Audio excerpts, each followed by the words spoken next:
The Fields Medal is the top prize in mathematics, the highest award for mathematical achievement that can be found in the world.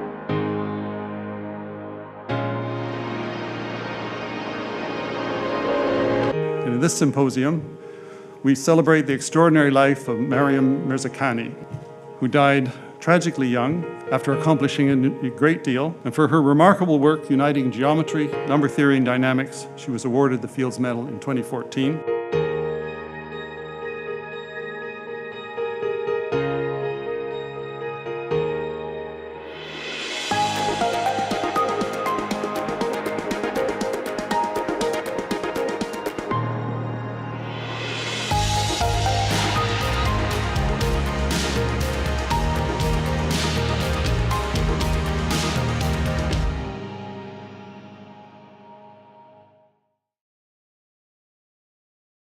We were very privileged to have here tonight Professor Amie Wilkinson, professor in the Department of Mathematics at the University of Chicago, fellow of the American Math Society, recipient of the Salem Prize, international recognition for many contributions to dynamical systems, and actually exactly the kind of topics that Jenny was just talking about in the work of Maryam Mirzakhani.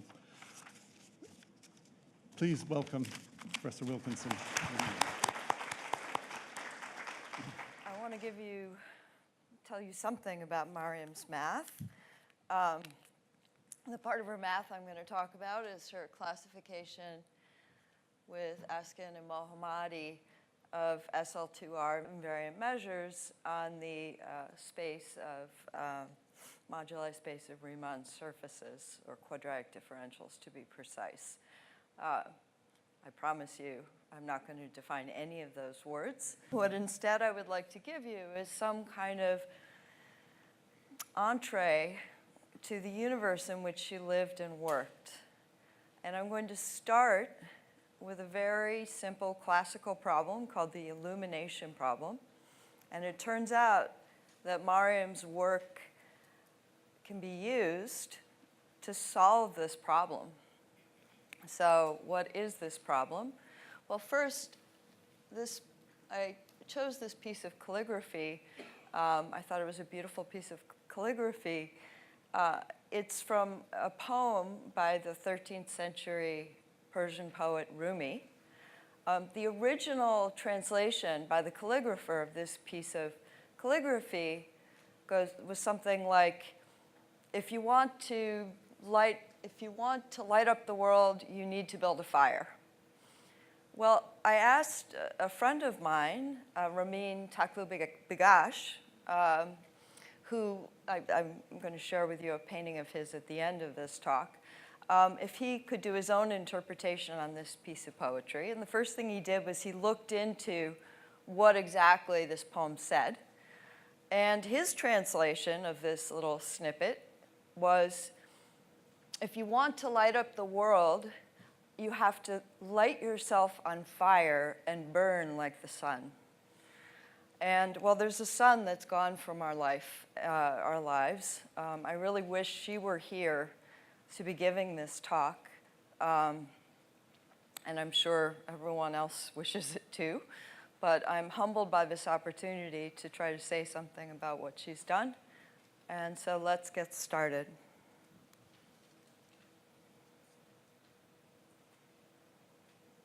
Okay, so the name of the problem is the illumination problem. It dates back to the 1950s. It's very simple to state.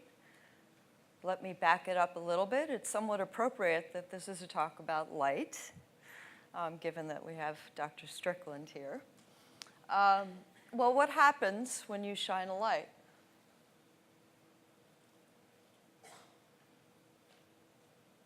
Well, depending on where you shine it, it lights up its surroundings.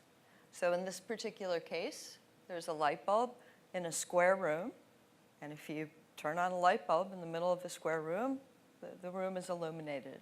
And the reason, well, is that if I look at any point in the room, which I've drawn as a big, ugly ball, but really it's just a tiny little point, the light can get from the light bulb, which shines out the light in all directions, along a straight line path. And as we know, light travels in straight line paths. So if I put a light bulb in any room where I can connect 2 points by a path, then the whole room will be illuminated. And we have a name for that in mathematics. We call that a convex room. A convex room, as I said, well, a convex object in the plane in 2 dimensions is an object where any point can be connected to any other point by a line segment that stays inside the room. So there's an example of a convex room. If I put a light source anywhere, then the whole room will be lit up because I can get from one point to the other by a ray of light. What about a non-convex room? Well, let me draw for you a non-convex room. It's kind of like a 60s kidney-shaped kind of groovy pad. Well, if I put my light bulb over in that corner, that little spot over there will never get the light. Well, at least not if the walls are painted black and absorb all the light, as my walls are. And so that straight line path will never make it to that point.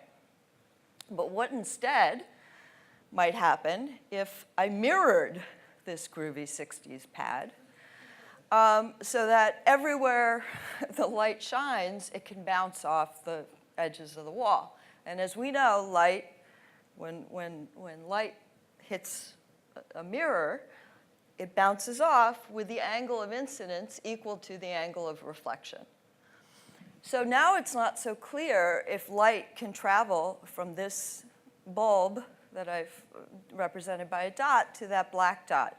I mean, maybe I pick this direction.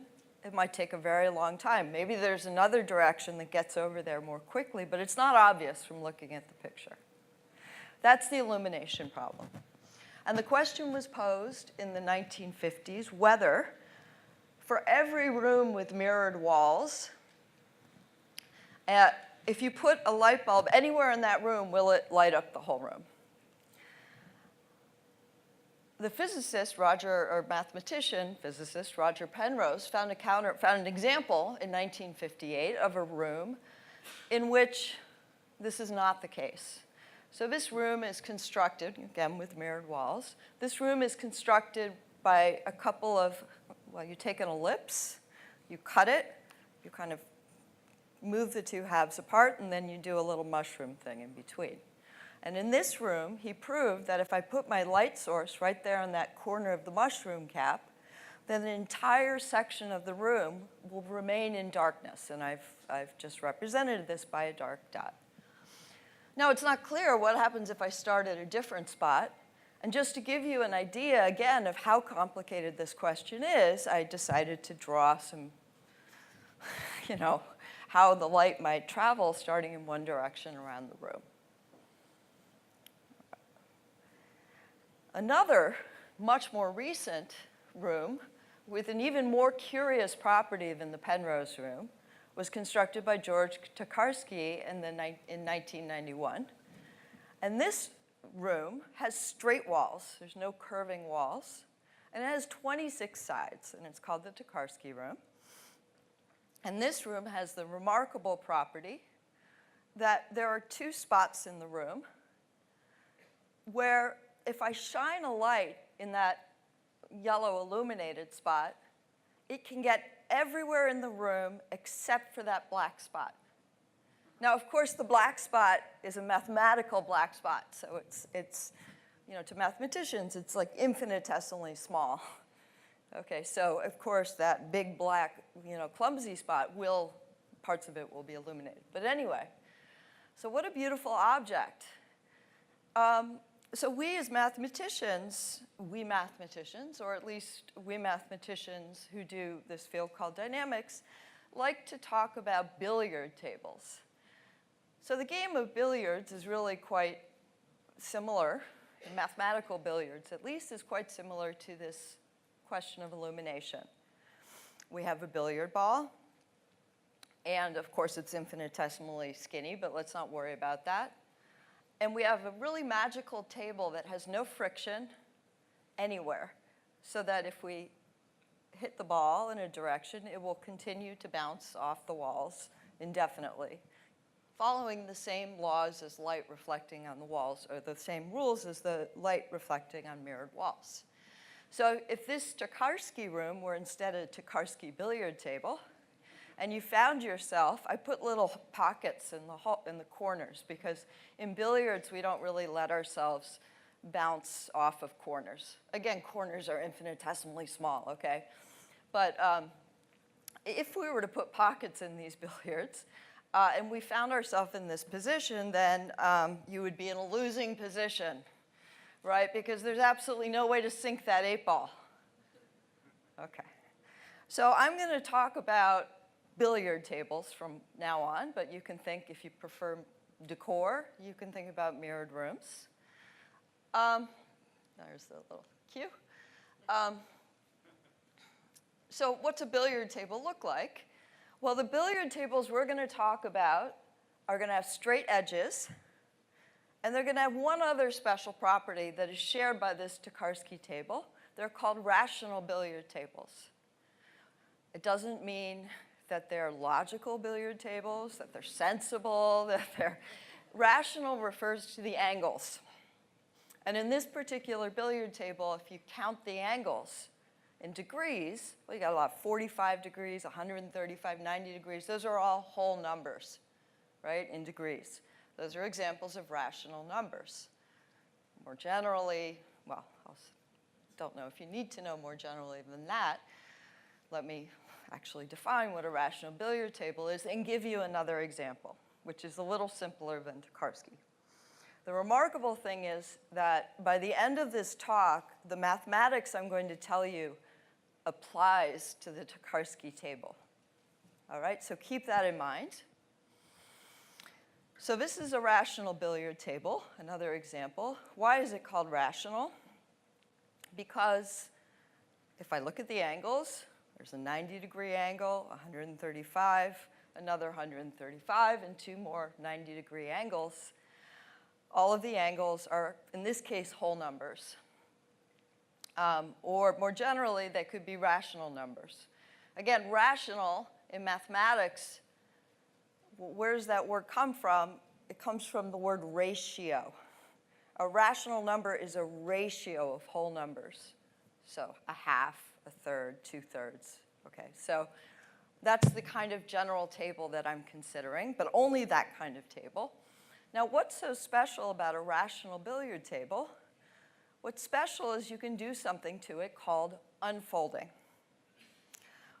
So I'm going to give you two examples of unfolding a table. I'm not going to define what it means to unfold a table, but I'm going to tell you the properties of an unfolded table. So let's look at this example. I drew a little arrow, which could represent a ray of light or a segment of a ray of light. Just pay attention to what happens to this arrow as I do this unfolding process. So I'm going to start with my table, and I'm going to flip it across one of its edges. So now what was the front of the table becomes the back of the table. I flip again, and now I'm back to the front of the table. I flip again, and now onto the back of the table. And I flip a final time, and I've returned to my first original table. And notice what happens to that arrow. I see four different arrows, right? The direction changes every time I flip. But because this table is rational, I can flip. After finitely many flips, I get back to my original arrow. Okay, that's what's special about a rational table. And those four kind of line segments that you see, those little arrows that you see, are the different directions that you could see if you started in that corner table, that original table over here. If you started by hitting your billiard ball in that direction, right? The billiard ball hit in that direction would bounce off a wall, and it would be going in that direction. And then if it bounced again, say on that wall, it would be going again in that direction. Well, if it happened to be lower and I hit a wall somewhere else, I would see these other two directions. But these represent all the possible directions, starting with that direction that I could see. So, okay, I haven't extremely well described why I am doing this. Let me show you a video that I think will convince you why this is a good idea to unfold a table. It's just doing a lot of reflections. So here's my unfolded table, and I've done something, one more thing to it, which is that I've labeled using colors. My apologies to the colorblind among us, and the other ones I use numbers to label as well. But let me describe the colors that I've put on the corners. It doesn't really matter what the colors are, but if I take two opposite parallel edges of this table, they're the same color. All right? So there are two orange colored edges right here. They're pink this way. Now I have to reflect. So they're green this way in what you see, and they're red this way. Okay?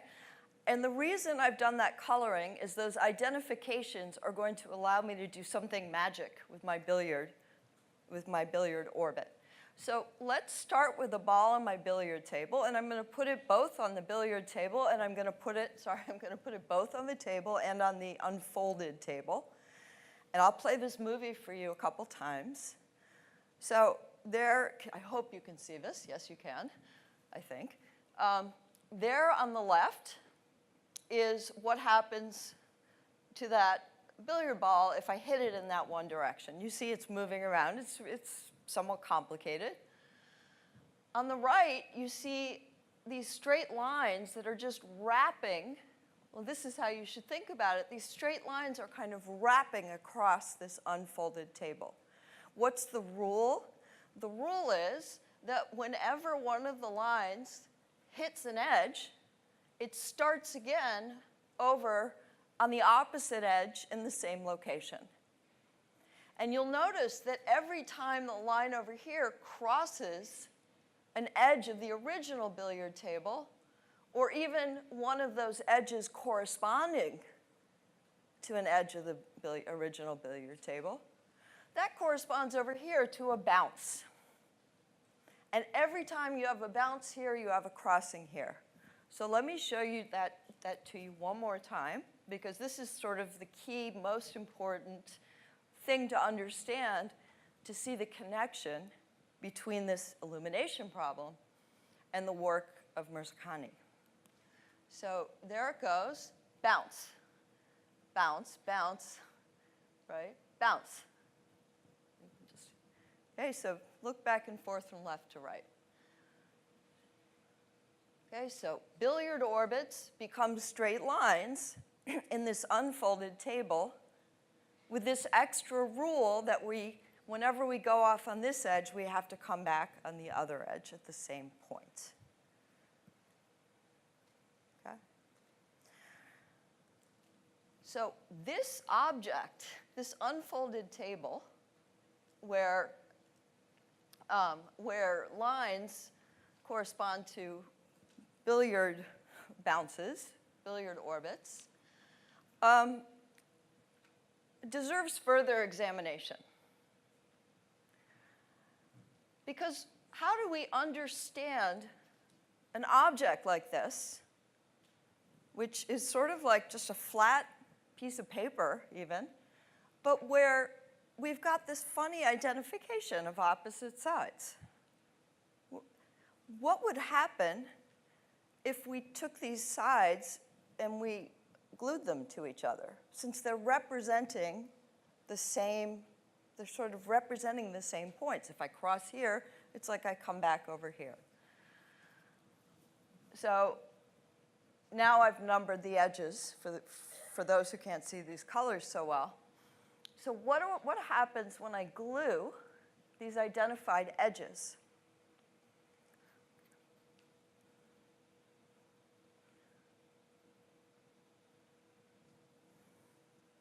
All right.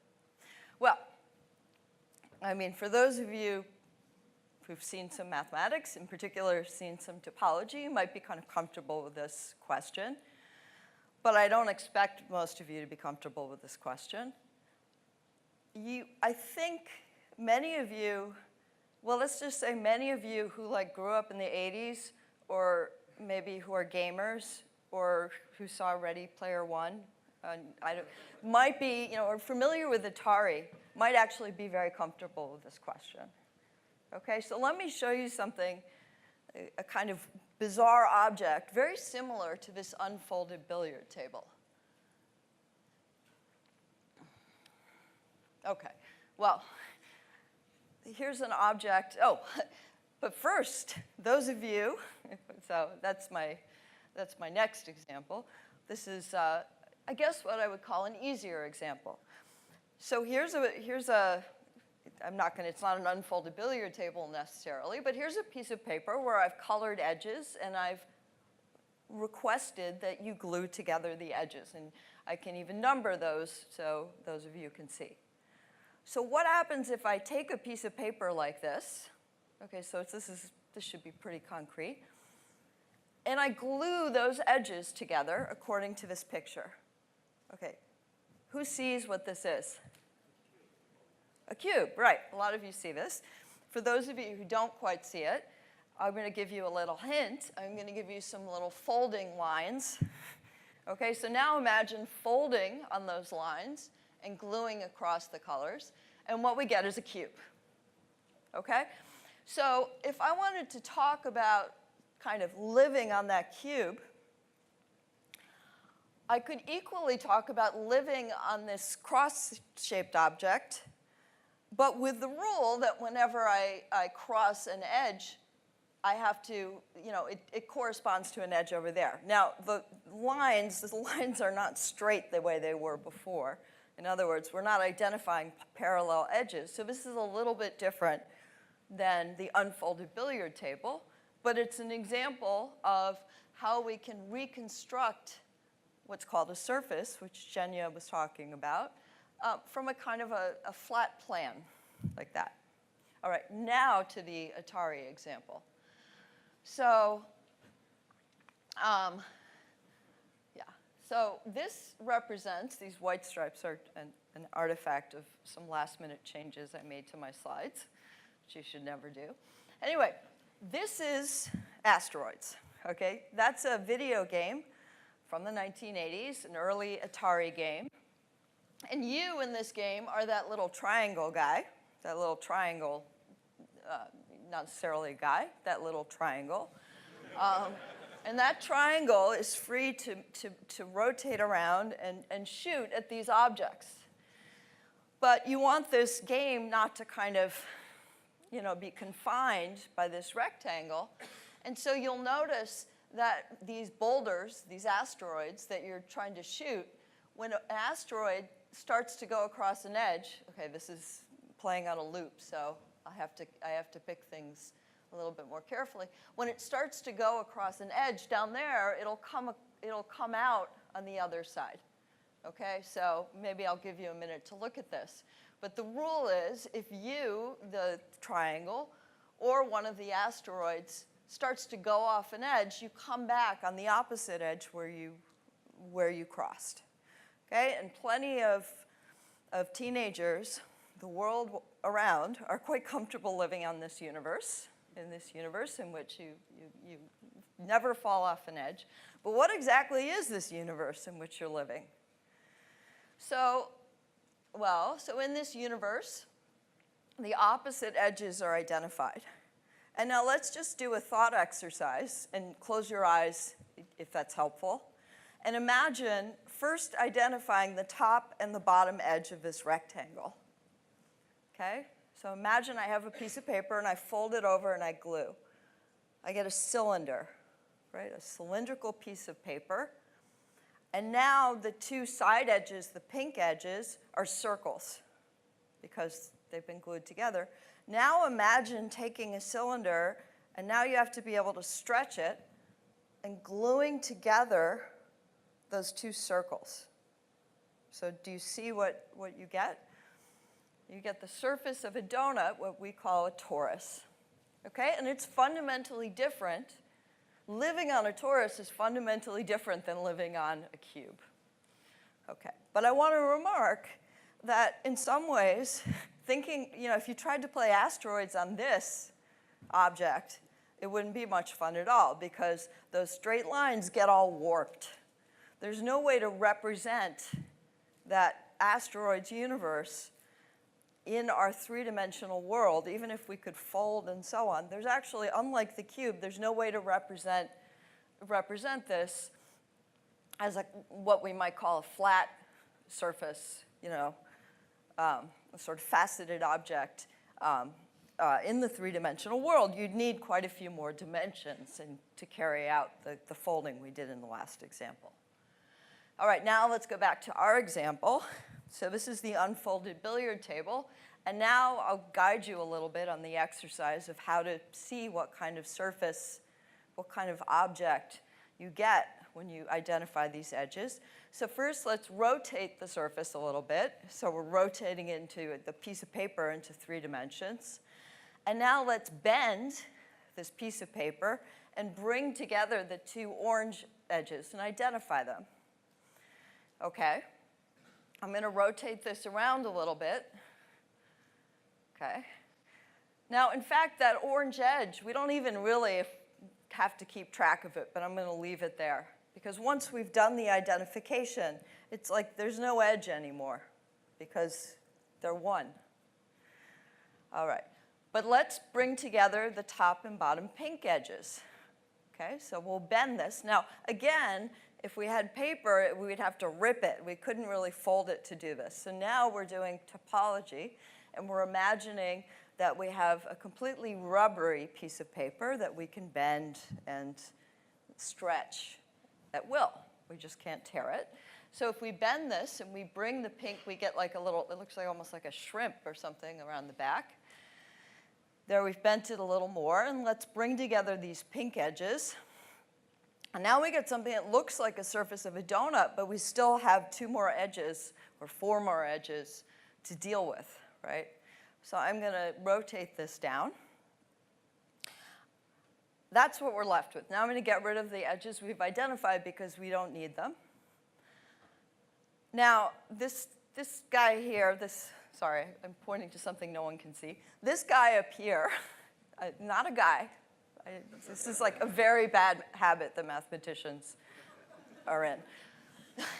This up here is a torus, but with like a torus, meaning a donut, but with this open square, and I still have identifications to do. So it's rubber. I can move that square around, no problem. It's the same thing from the perspective of topology. I'm going to rotate a little so the square is there. Now I'm going to give myself some room because I want to identify those opposite. I'm going to do the green ones, the lighter colored ones, the top and bottom ones. So I fold it a little bit. I got to move it over a little bit more. And as I continue to fold, you can see these green edges coming together. And just as in the thought experiment we did before, those 2 red edges turned into circles because 2 of the points on them got identified. Now all I have to do is glue together these 2 red circles. And so I do that, and we see that we get yet a different object. It's a donut with 2 holes. It's called a 2-hole torus, or a genus 2 surface. So what I've just described to you is a process where you can start with a rational billiard, like this, and through a process of unfolding, which turns billiard trajectories into lines, you get this unfolded table with some identifications. And then gluing, according to the identifications, we get a surface. And Maryam worked on surfaces. In fact, she worked in a universe of surfaces. And I'm going to tell you a little bit about the features of this universe and some of the rules that or some of the things you could do to the surfaces in this universe. Let me give you another example. So in terms of the illumination problem, the billiard table I gave you before is kind of stupid because it's convex. So we already know the answer to the billiard, the illumination problem. We don't even need mirrored walls. But here's a non-convex rational billiard. I'm not going to tell you what the angles are, but you're going to see it unfold, and you're going to see that it's rational. So this example, I took this picture from a paper of McMullen and McConnell and Wright. This little table, if you unfold it, you have to reflect it quite a few times before you get a translation surface. But you do. Oh, what's called a translation surface. I didn't actually give it a name, but that's what it's called. So I get this unfolded table, now with a lot of identifications. So what do you get when you identify these edges? I'm not going to go through the process. I've not gone through this process because what do mathematicians do? They figure out rules that determine what you get when you fold an object like this. And in this particular case, if you apply these rules, and I think Alex, at least, is in the audience, and correct me if I'm wrong, okay? You should get what's called a genus 4 surface, or a 4-hole torus. And just in case, here's my scratch work. So it's actually a theorem called the, well, it's a theorem, but what I computed right here is called the Euler number. So I figure out the number, I compute the number of distinct kind of corner points that I get after I do this identification, and the number of distinct edges. And I plug it into a formula, and I plug it into another formula, and I get 4, and that's the number of holes. Okay, so now we're going to talk about interesting things we can do with surfaces. So let's start with the surface. So this one. Okay. Now we want to think of this not just as a donut with 2 holes. Okay, that's what it is kind of topologically. But really, you've got a notion here of like distance, and you have a notion of a line here, right? Because if I take a line in this surface, it can continue forever. And so if I were to fold this up like the cube, you could think of this as being like this beautifully faceted surface where lines, you still have a notion of line, you still have a notion of distance, but it's pretty flat, okay? And the only real places where it's not flat are at those corner points, where in this case there's only one corner point, where if you actually add up the angles and were to look at it, it would look kind of not so flat. And that's a very important feature of this surface. But what I want to emphasize is this is a surface, but I can do things to this to get other surfaces which have different lines, but still when you glue them up, you get a genus 2 surface. You get a donut with 2 holes. So I could take my original surface, and I can rotate it. Okay. Now, that's really going to give me the same surface. The only thing that changes when I rotate my surface, though, and this kind of a useful thing that changes, is directions change. So if I had a line in this that was going in this direction, and I rotated my surface, it's now a line going in this direction. Okay, so that actually, darn, I got ahead of myself. Okay, so that's a transformation of the surface that doesn't change too much, but it does change directions, and it's important. Here's another thing I can do to the surface that really changes the surface. If I were to fold it up, it would still look like a donut. But if you can imagine a donut with 2 holes, even with a normal donut, there's a huge difference between like the ring on my finger, right, and like a coffee cup, right? The lengths are different.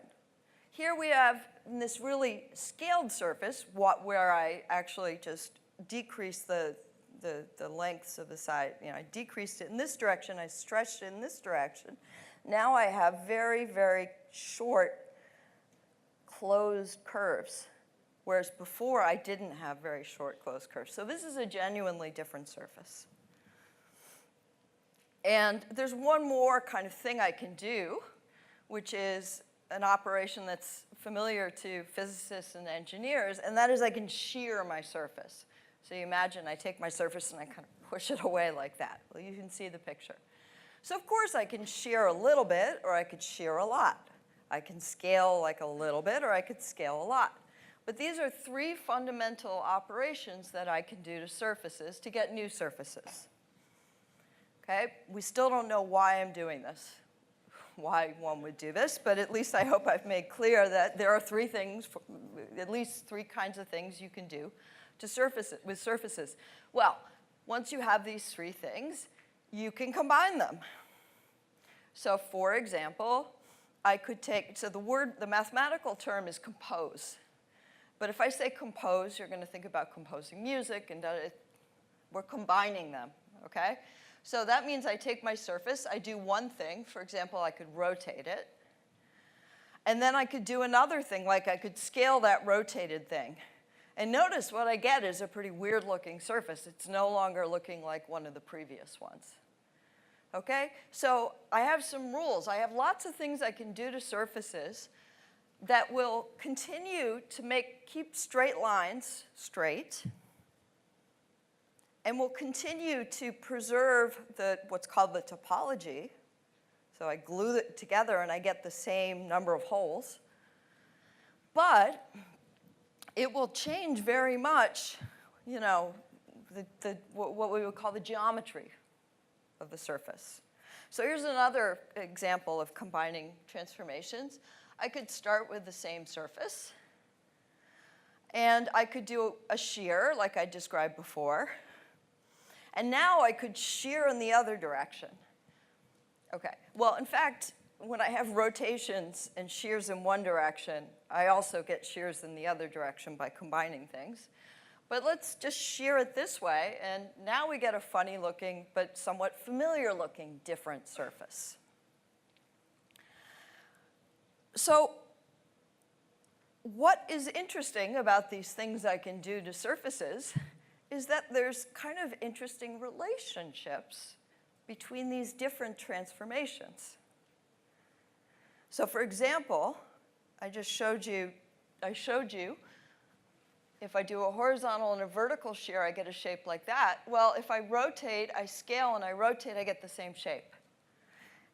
And that's because these two operations are actually the same. And so there's some complicated rules that relate how you can combine certain transformations to get other transformations. And those are what's called a group structure. And so this is the kind of transformations of surfaces that Maryam was interested in. Well, there's one more thing you can do, you know, in between doing these kinds of transformations.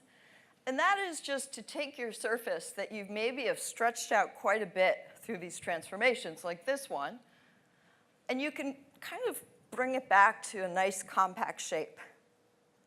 Okay? It won't change the surface. It won't actually change lengths or lines at all. It's just a way of reassembling the picture to get something else. Okay? And this is called cutting and reassembling, or I'm going to call it cutting and reassembly. So I take this surface, and I'm just going to cut it along a couple directions, just connecting some corners.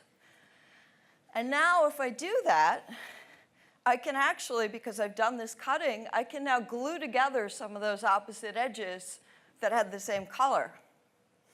But in the process, I've done some cutting, and I've introduced new edges that have to be identified.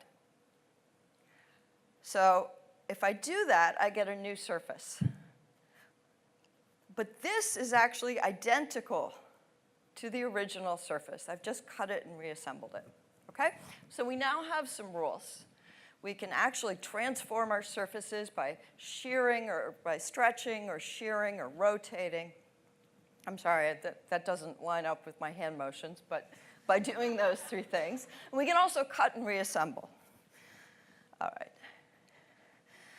So let's just see. I could take this, transform it, reassemble, and now I could transform it again. And I get this surface. This is a different surface, right?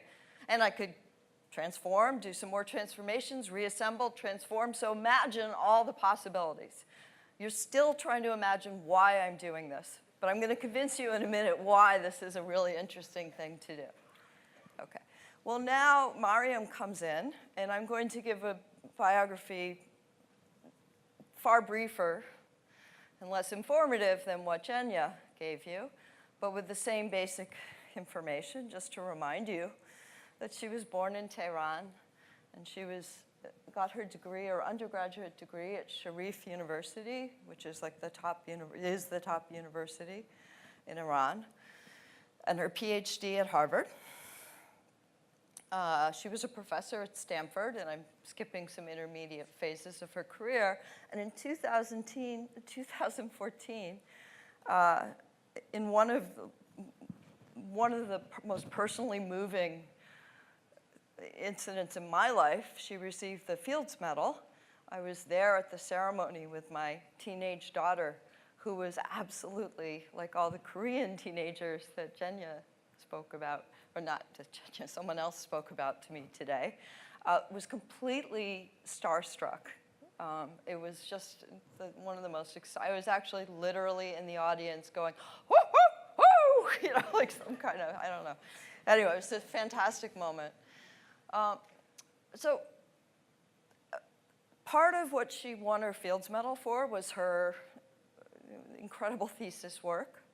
But another major work that was cited in the citation for the Fields Medal was this work I mentioned before with Eskin and Mirzakhani, and Eskin and Mohammadi. So let me just give you the briefest caricature of what they did. So you start with any surface, any one of these surfaces, your translation surface, where you have some gluing of some edges in such a way that when it comes together, you get a surface. And now you consider all the possible surfaces you can get by repeatedly cutting and applying arbitrary transformation rules and cutting and transformation rules, right? So there's clearly like not just an infinitude of possibilities, but like a huge infinitude of possibilities. And what they did was to give a precise, and I'm going to quantify this for a second, a precise answer, description, I should say, of the types of surfaces that can be obtained through this process. Now, when I say precise, I don't mean complete. I don't mean I'll show you this surface and I'll show you this surface, and they could tell you, yeah, you can get from this one to this one. But they gave a very precise description that people are still working on enriching, but a very beautiful description, and it really depends on what surface you start with. So if you start with this octagon that I showed you before, you're going to get something very different. Well, you're certainly going to get something very different than that beautiful tessel, or stellated object I showed before, because they're not even going to have the same number of holes. But if I take that octagon versus a regular octagon, completely different kind of families of surfaces that can be obtained. Okay, so that's all I really can say about the actual result, but what's the connection now with the illumination problem? And this connection I'm going to give you was actually developed by 3 other people using the work of Eskin and Mirzakhani and Mohammadi. And these 3 other people, well, some of them are, at least maybe 2 of them are here, are Samuel Lelièvre, Thierry Montet, and Barak Weiss. So I'm actually talking about their work, which is an application of this work of Mirzakhani. So what is the connection, though? I can explain the connection. I mean, the application is not trivial by any means, but what's the connection?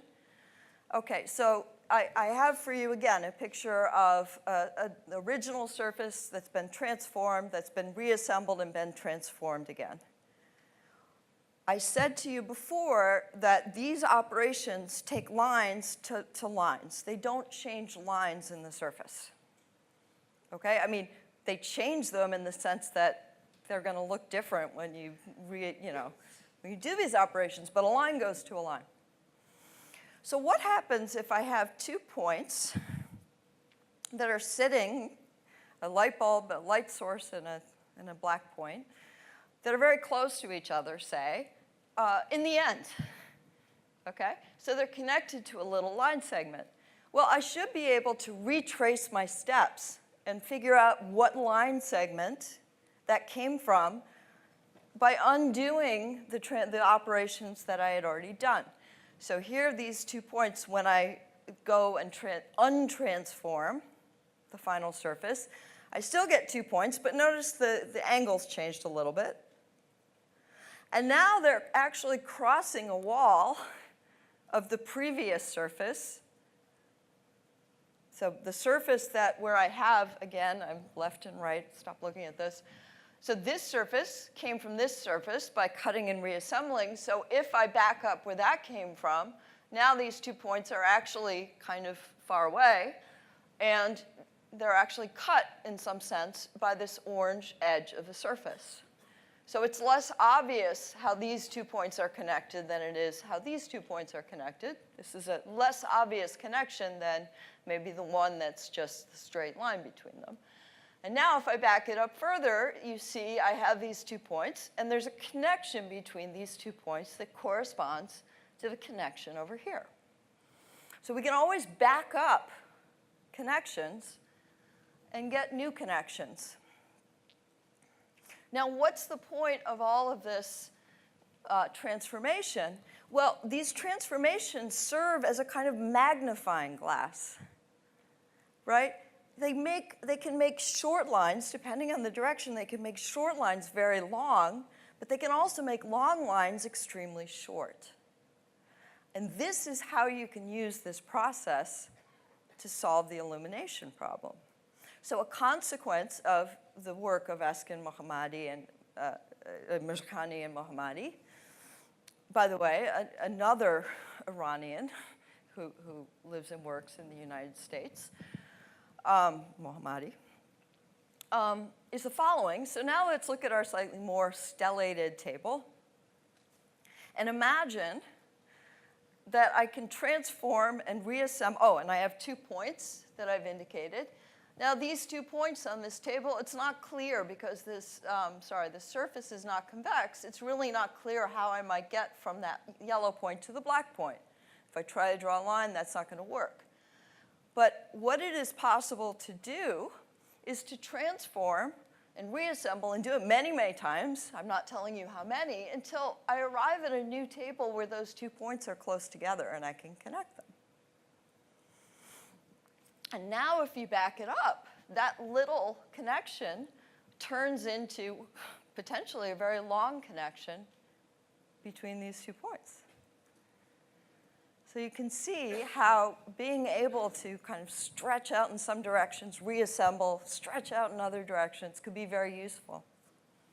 And so in fact, any point is connected to almost every other point, except finitely many points. Now that is the result that I just referred to by Liliev and Monte and Weiss. Just today, this is breaking news, Barak Weiss told me that in fact, he's able to prove with his student Amit Waleski that not just given a light source, there's only finitely many points that can't be illuminated. What they can actually show is that the number of pairs where it doesn't work for a given table is finite. So for example, the Tokarsky table, there are these 2 pairs, and maybe only finitely many other pairs. Okay. So now if we want, we can back it up even further and say, what happens with the billiard table? Just to remind you where that surface came from. So there's my mirrored room. And now I have 2 points, which I can now transport. In fact, I have quite a few options where to transport them over to that unfolded billiard table. But I'll just put them in corresponding spots. And so you see that on the left, we have 2 points on the billiard, in the mirrored room or the billiard table that are not clearly connectable. But now, because we're able to connect the points on the surface, we can get from one to the other using a source of light. And so the theorem, which is a corollary of this work, is that the light can reach all points. And there's only finitely many exceptions. So Tokarsky's table is about the only kind of phenomenon that can go wrong. So a couple references. So first of all, I stole brazenly from a wonderful video featuring Howard Mazer, who's in the audience, who's in the audience right there. And I recommend you look up Numberphile on YouTube, or on Google, and go to YouTube. These are videos produced by MSRI, which is an institution sort of similar to the Fields Institution, but in the US. There's a connection with MSRI. And it's a wonderful thing about the illumination problem, and specifically, not as much about the surfaces, but about the billiard problems. And this is the title of the article, which you can also find in Google, by Lievre and Monte and Weiss. And it has a wonderful title as well, Everything is Illuminated, except finitely many points. So I'd like to end with the painting that I mentioned before by Ramin Takloubigash, that he painted just for this talk. This is his take on the piece of Rumi calligraphy. And he calls it Burn Joyfully and Brighten the World.